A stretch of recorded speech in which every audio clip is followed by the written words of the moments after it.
Sosialisasi jelang pilkada serentak terus dimasifkan, termasuk bagi para pemilih pemula. Di Polewali Mandar, Sulawesi Barat, petugas menggelar sosialisasi pemilih pemula di sejumlah sekolah menengah atas. Salah satunya SMA Negeri 13 Polewali. Para petugas menyasar siswa kelas 2 dan kelas 3 yang telah berusia 17 tahun. Mereka diberi pemahaman dan juga informasi tentang tahapan pemilu yang sedang berjalan hingga proses pemungutan suara pada tanggal 17 November 2024 mendatang. Petugas juga mengajak para pemilih pemula untuk menggunakan hak pilih hingga menolak politik uang. Itu kan untuk partisipasi pemilih pemula pada hari H.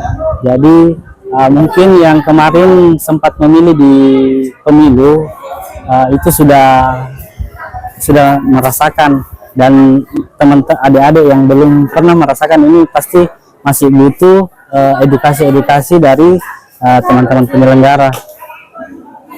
Itu materi apa tadi diberikan ini?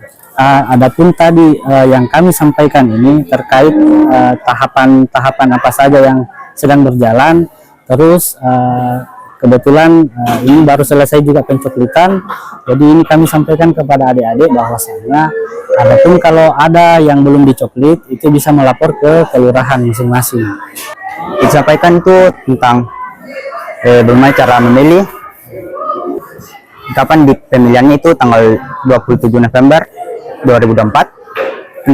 Dia membahas juga tentang KTP. Kita itu harus mempunyai KTP untuk memilih